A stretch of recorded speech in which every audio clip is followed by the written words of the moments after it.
Hey, and welcome to Undivided's podcast. I'm Ashley. Hello, my name is Jose.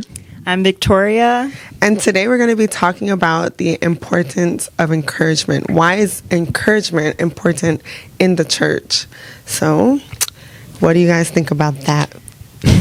For sure. Victoria, I don't know if you want to go first. It's a good question. I'll just be honest. So, we're doing this podcast for the first time, and I think coming in with good energy is encouraging, because if we come in and it's not good, then it's just gonna suck. I don't know. For sure. Yeah, I mean, encouragement in the church, encouragement is like a good thing. I think that's like the thing I want to start off with first. Like sometimes in the church and even outside the church, go encourage that person. And it's like, man, I don't want to get out of my way to speak to somebody or even be next to somebody. And it's just encouragement is a good thing. And I feel like a lot of times it's just looked down upon. And I want to basically be in a world where it looks like a good thing again. You know, I think it's a good thing.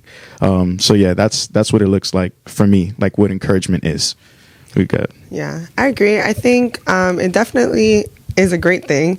And it's important that, or something new that I kind of learned about it, was that there's multiple ways to encourage people. Yeah. To me, a way that could be encouraging to me may not necessarily be the best way to encourage someone else. So I've been kind of just trying to find ways outside of what I'm comfortable with in encouraging people. Yeah. And it surprisingly has been encouraging for me to see how encouraged people were when I encouraged them. So I definitely like the aspect of that and seeing the benefit that people have when they feel encouraged, and then also the internal feelings that I get when people are encouraged by my encouragement. Yeah. That makes sense. For sure.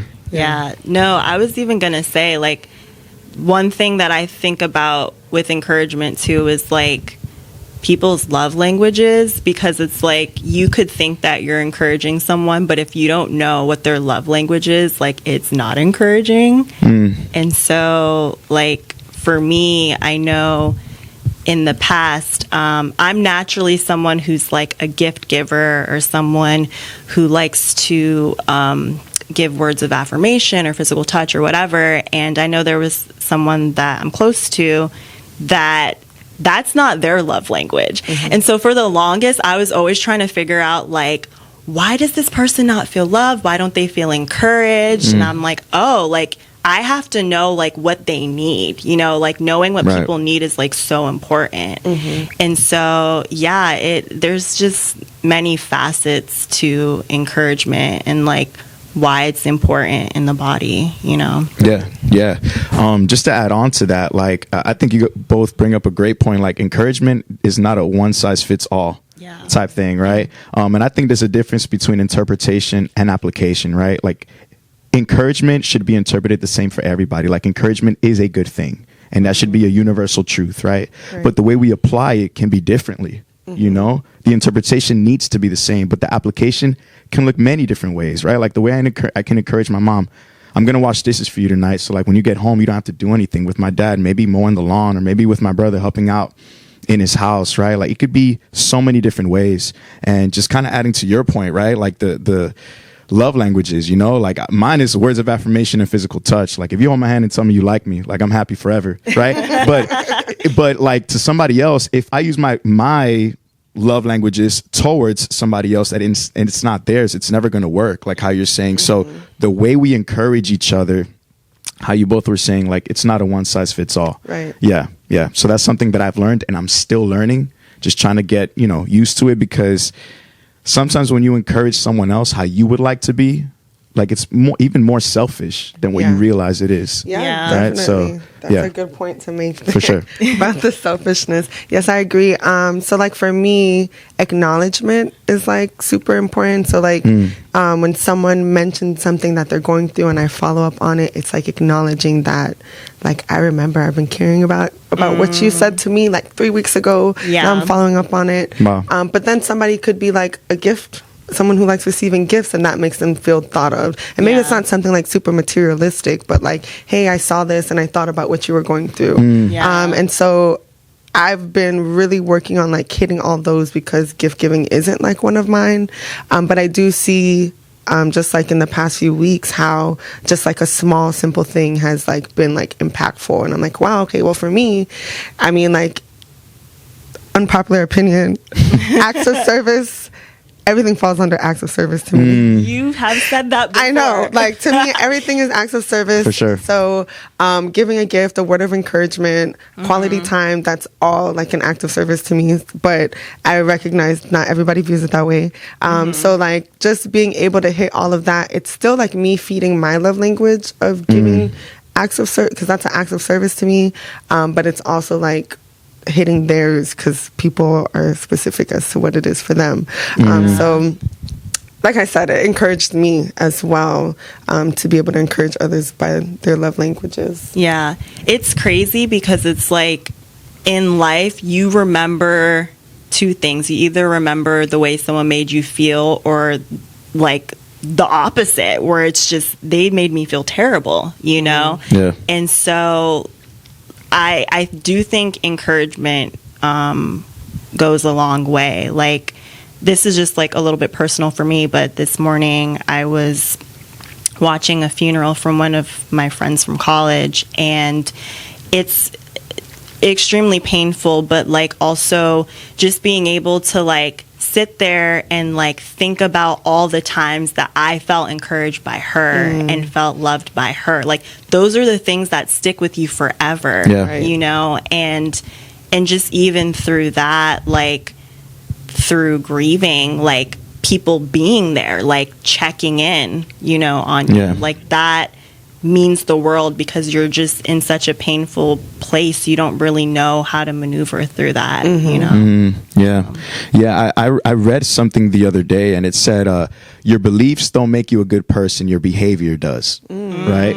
And it's something that really stuck with me because, you know, like a lot of times, you know, and we all come to church here in Broward Church, and sometimes we believe because we believe this doctrine, or we believe these truths in the Bible, or we try to live a certain way, that we're good, you know, that makes us good. And then there's some people that have no idea what the Bible even says, but their behavior kind of shows like, wow, man, like you're really a good person. You know, the other day, Josh is one of my close friends here at church. We went to visit my brother, and my brother is a very straight to the point, just cut straight to the point person. And I was eating like some wings or whatever, and like 2 crumbs dropped on the floor. And he was like, you see, man, this is why I never invite you here. And right. So then I cleaned it up. Right. But then a week later, he texts me, and he's like, by the way, I really loved that you and Josh came to my house, and I would like to do that more often. Right. And it's crazy because those words, he doesn't know how encouraging that was to me, right? Like and I don't think he'll ever know, right? And I think the most encouragement comes when it's a surprise, when it's like, wow, like I didn't even expect you to even do that, you know? Or like when my sister, sometimes she does things on her own, very independent. Sometimes she'll go in my room and be like, hey, I'm making some food. Would you like? And I'm like, dang, like you thought about me. Like, thank you so much. But they never know how much that means, right? They're just kind of living life. It's like, so my brother texted me that, and I had to forward it to Josh. I was like, yo, Josh, like, it felt like we were kind of even a bother. I don't know. But the fact that he revealed that it was the opposite, it just felt so good, you know? Yeah. So that's something that I take with me. Yeah, definitely. Yeah, for sure. Yeah, I agree. It's in those moments where people don't even recognize. Like for me, I stayed out late last night because of some people, and I have to pack for Bolivia, and I'm leaving tomorrow, and I haven't done laundry, and I haven't even gotten a suitcase. And I was just so tired, and I didn't feel like getting out of bed. But my brother like woke up and like came to check on me and was like, I was like, can you like start my laundry? And I didn't even have to like really even ask. He was just like, yeah, no problem. He started it. And like, as I was laying in bed, I was like, man, like that's an act of service. Yeah. That like, for sure. That like right there, I don't have to get out of bed to do this, and stuff is still getting done. Like you're making my life easier, and you don't even know how much, because I'm like stressed with all of this. And like, I think that's important, and like little things that you don't know how you're like helping someone. Like you're thinking like, yeah, it's like nothing. I'm about to just go do it. Or somebody's thinking that, but like to the person, that's super big. So I agree. Like, it's really special when people just do it and they don't even realize, like, it's not like an intentional, like, I'm trying to encourage you, but like, hey, I'm just doing this, and it like made me feel special. For sure. And I think how that applies to also in church is that, you know, as we're trying to be on this narrow road and following the straight path, you know, the devil is always trying to attack. Yeah. And I think, you know, there's so many scriptures that talks about how our brothers and sisters are going through the same things. Yeah. You know, and so it's super helpful when you have somebody checking in, or you have somebody thinking about you, or have somebody willing to help you with something because it's a lot on your plate. Yeah. Because, you know, in those moments, the devil could be like, this is the time I'm going to go attack. Like, you know. So true. So I think it's super important in the church to continuously encourage each other, because one, we're, you know, we all have our lives, we all have stuff going on, and we don't really know everything that's going on in someone's life, but sometimes that little act that we're just thinking like, I'm just doing this, may be the thing that's like, wow, like the devil was really trying to attack me today, and this call made me feel like, okay, you know, let me not believe the lies that the devil is trying to say to me, and encourage me to discourage me from the path that I'm trying to be on. So so that, I believe there's like so many scriptures that kind of talk about that. For sure. One of them that I wanted to share was in 1 Thessalonians. Let's go. First Thesso. Let's do it. Yes. So 1 Thessalonians 5:11-18 says, therefore encourage one another and build each other up, just as in fact you are doing. Now we ask you, brothers and sisters, to acknowledge those who work hard among you, who care for you in the Lord, and who admonish you. Hold them in the highest regard and love because of their work. Live in peace with each other. And we urge you, brothers and sisters, warn those who are idle and disruptive. Encourage the disheartened. Help the weak. Be patient with everyone. Make sure that nobody pays back wrong for wrong, but always strive to do what is good for each other and for everyone else. Rejoice always, pray continually, give thanks in all circumstances, for this is God's will for you in Christ Jesus. So I think like those few nuggets about like encourage the disheartened. That is like, so deep. That one is that's the phrase that stuck out. You know, that one for sure really. Yeah. One of those. Yeah, I love it. You know, and the thing is, sometimes you don't even know when someone is disheartened. I think that's so deep. And the only way you'll know is if you kind of get out of your own way. Right? And sometimes we don't want to get out of our own way, not realizing like the standards of encouraging a person is so low nowadays. Just the conversation is all it really takes in this world that we're living in. You know, my mom always used to call me. She used to be like, hey, did you call your aunt? Did you call your cousin? Like, make sure you're doing this, right? And I don't know if she ever did that to my other siblings, but she definitely does that to me, right? So, and she always said this phrase. She said, attention is valuable and it costs a little. Meaning like, it's very valuable when you give it, but it costs a little bit to give. It only costs you like 3 minutes, but it's so valuable to the person receiving it. And just the conversation, opening a door, like what is it that you need, putting your needs above mine, like it goes such a long way. And just realizing that the standards are so low, it's a good and bad thing. It's bad because they're low, but it's good because it could be met easily. Right. So it's one of those things that, I don't know, like I love that. Encourage the disheartened. Just giving the attention to somebody and realizing, okay, well, if you're disheartened, like just this conversation did you good, or let's go grab some Starbucks, or let's go grab some Chick-fil-A, or here's a gift card. Like a couple of the sisters in the church have been just giving gift cards and pens and things like that. And man, just that little thing, you don't even know like how far that went. You know, so I don't know. These are good things. Yeah, these are good things. And I also want to kind of point out where it's like, acknowledge those who work hard among you, who care for you. Like, and that's kind of hitting like different love languages, you know? For me, like I said, being acknowledged.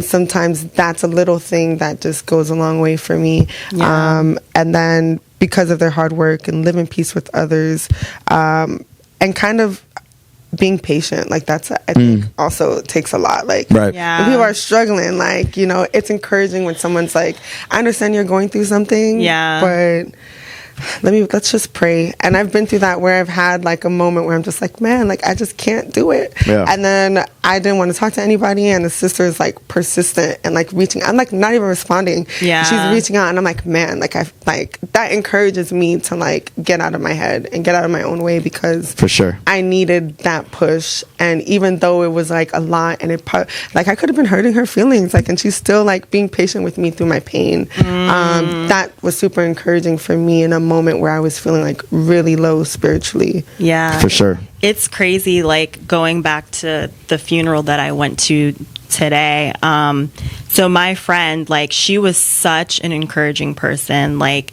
I mean, she literally lit up a room. This girl probably weighed like 100 pounds, but like you could hear her down the hall. Like, she was just so vibrant and everything. And so they were sharing a story about a brother at the time. He decided that he wanted to leave the church, and he cut ties with everyone. He changed his number.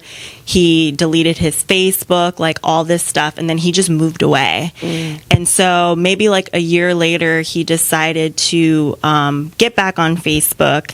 And the first thing that he saw was a message from my friend. And she was like, call me now. Like, call me, like, where are you? What's going on? You know?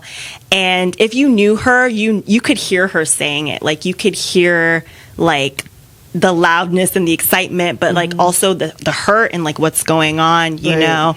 And he was saying that if it wasn't for her, like, he probably wouldn't have come back, you know? Like, because of that, like, he worked on restoring his faith with God, you know? And that really stuck with me, because it's true. Like, when you're in a low place, like, those are the times that you need the encouragement. And sometimes people don't even know. Like, you know, I can think of so many times where, like, I've reached out to someone not thinking anything, like, hey, I'm just thinking about you today, or whatever, or vice versa. And they're like, wow, I really needed that. Like, you don't know, like, what my prayer was today, or like, you don't know, like, what happened to me, or blah, blah, blah, blah, blah, you know? And so, you know, Jesus was really good about that. He was really good about meeting people where they were at, and like really helping them through those hard moments. And I think that's why he wants us to do that. Like, that's why we're called to do that as brothers and sisters. For sure. Yeah. For sure. One thing that I was thinking about the other day was like, what are some things that encourage me that shouldn't? Right. Right. And I think a lot of times, like, living life and just being in the world for so many years, right, and then just trying to be righteous and being a Christian, there's so many lies and so many things that people have told me, at least, wow, like, that have encouraged me and built me up. And in actuality, it's like, wow, that shouldn't have encouraged me at all. Like, I've actually should have been doing the opposite. You know, whether it's pursuing girls, or whether it's just masculinity, things like that, where it's like, hey, man, like, that pride, like, it's attractive, or and it's like, man, I need to kind of check myself, because what was once something that I felt great about, it's something that I need to deny myself on now. And it's always like soul searching of like, okay, that's a good, like, I'll take that encouragement. But that one, even though they are trying to encourage me, it's not something that I need to amplify in my personality or in my character.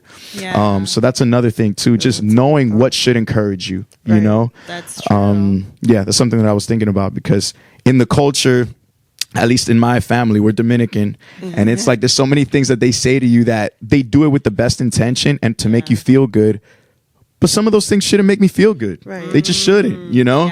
And then there's some times where I get corrected and it doesn't make me feel good, but I should be encouraged, because in the long term, they're going to save me from so many things in my life. Right? So sometimes it's the flip side, you know? And I agree. I feel like I've had a lot of situations recently where it's like, it's been a negative thing, but then it's like encouraged me to do better, like, you know, and kind of just recognizing that, like, if the people of the world are saying this, like, okay, this is not like the light I'm trying to show. And that encourages me to like maybe I'm getting too like relaxed and I need to like get back on, you know, being a better example or Christ ambassador. And so that has definitely been something I've kind of been noticing. But I definitely want to think like on that topic of like what has been encouraging me that shouldn't be encouraging me. It's a good question to ask yourself. I like that. Yeah, it's tough. It's good to know, like, because depending on where your mindset is, that's what you're going to cling to, you know? And so, like, for instance, I could be around someone and it's like, oh, music encourages me. And there's like so much music out there. For sure. You know? But it's like, sometimes like I could be listening to something and I'm like, oh, this has a great beat, like, you know, whatever. But then I'm like, the message isn't right. You know? And it's like, this is not helping anyone, this isn't uplifting anyone, this is not helping me spiritually, you know. And so it is interesting because you do have to know, like, you have to discern like where are you getting your advice from, like what it is, you know. And so, but I had another question, like, what have been some of your most encouraging moments as a disciple, like if it's been with people or recently in the past? Like, do you guys have any stories? Yeah. Do you want to go ahead? Okay. Go ahead. I have a few, like the one I shared earlier. I think when I first got baptized and I was still like doing bad things, or not even like bad things. I felt like I wasn't good in like doing my best. It was encouraging coming in and then hearing a message about how like in your weakness God is strong. And so that was something where, and then a sister said to me, she was like, you know, back then you would have just done it and not cared, but the fact that you're sitting here crying about it, like that shows like your heart, like you're weak and God is able to like use that. And so that encouraged me a lot throughout my walk. Like, yes, I'm not going to be perfect, but I know that as long as I'm always willing, that's going to be the thing that I have to always be willing to want to be better. And then recently I've just been kind of going through some thoughts, and I feel like the devil's been trying to like build on these thoughts. And I've had like different people reaching out and kind of like negating those thoughts and like making it so that I can't, like, it's encouraging because if I would have just sat here and believed this and then nobody reached out and then I continued in this like mindset, like I could only imagine how far I could push myself away from people. And so it really like was encouraging to be acknowledged. Back to my love language. For sure. She wants to be acknowledged. For sure. We acknowledge you. We see you. For sure.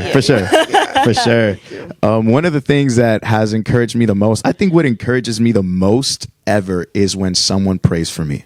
Like, I think because it's in those moments when you're behind your closed door in your room and you can tell anything to God. Like, you don't owe me any of that. You don't owe me that. You don't owe me like to talk to God about me for my safety, for my family's safety, for my salvation, for like whatever it is. The fact that you're having a conversation to the being that made everything about me, like, to me, there's nothing better. I don't think there's anything better you can do for me, for my life, for my existence, for my salvation than talking to God about me. So like, it's always like, that's been encouraging. And like, I remember when I was studying the Bible out, Joey Stearns was a brother in the church, but now he's in Colorado. I miss him. But I remember he called me one day when I was studying the Bible. He was like, hey, Jose, by the way, I just want to let you know, I fasted for you yesterday. Wow. And I was like, what? Like, that when that concept was like, yo, you didn't eat all day for me? Like, what? He's like, yeah, I did that for you. I just wanted to let you know, just to encourage you. Back when I was like, encouragement was so far from my mind. And I was like, oh my goodness, bro, like, you really thought about me that deeply. And the fact that you didn't have to tell me, but the fact that you did that, and it's just something between you and God. You could have fasted for anything else. But the fact that you chose to fast for me, like, that's just, I think those things, we might not realize it, but those are the very reasons why we're sitting here right now. And we might not even realize it. You know? So self-denial, man, let me tell you. Like, especially when you do not want to do it and someone shows up for you, like, prayer for sure. Like, prayer has definitely I love praying, and I feel so encouraged when people pray for me because I'm like, you don't understand. Like, sometimes I'm gonna need that. Yes, I really need that. I needed that 3 seconds ago. I'm gonna need it 5 minutes from now. You know, but like, yeah, prayer is one of those amazing things. Another thing I love. So like, naturally, I'm an introvert, but when I decide to leave my house, we outside. Well, we outside today. You know, but like, I love going on road trips with people. Like, that is like such a amazing time to get to know somebody. And I feel like that just like can either pull you away or draw you so much closer to that individual. Yeah. And so I have like so many road trips that I've been on with just brothers and sisters that have just like stuck in my mind like for so many years. And sometimes they've been like random trips. Like, you know, I remember like one spring break, I was in college and my friends were like, hey, we should go to like Tennessee, or actually it wasn't even Tennessee, it was like South Carolina. They're like, we're gonna go tomorrow, you want to come? And I was like, yeah, sure, I have nothing else going on. You know, it was so random. For sure. And then it became like this word of mouth thing, because then we were just telling other people like, yeah, we're going out of town tomorrow, you want to come? Yeah, sure. And like, people literally just like dropped whatever they're doing and they went, you know? And like, I had another time where me and some sisters, we literally were like, we're just going to go away for a day. We're going to do a day trip. And like, we did everything that we wanted to do in that short period of time. That's like, awesome. One person wanted to see the sunrise, so we saw the sunrise. We saw the sunset, like on a different coast. We went shopping. Nice. I wanted to see Christmas lights. We went to this bougie neighborhood. Like, we went swimming. It was like 30 degrees outside. It was crazy. You know, like, we literally did everything, and it was like in 24 hours, you know, awesome. And like those memories mean the most to me. Even Ashley, and Ashley, we took a whole 5-hour road trip together, and that's why she loves me. I think, I don't know, you know, yes, it is. But it's things like that, like those encouraging moments that like stick with you forever. And I think that's what God wanted. That's why he had the disciples like traveling with him all the time, you know? So for sure. It is a chance to get to grow deeper and have those conversations. Like, time kind of freezes. You're just in a car, like driving. So I agree. Like, and I really appreciated that time. It encouraged me. It encouraged that me car too. ride. Sorry, Jose. I'm having a moment right now. Nice. I feel discouraged. Right. We'll plan a trip. Right. But, you know, I think we all brought up some great topics about encouragement, and I hope that, you know, those listening are able to take something from this and just kind of reflect on some of the questions that we asked. And so this is going to be the end of our podcast. It is. For sure. Thank you guys for watching, and we love you. We'll see you later. Love you guys. Bye.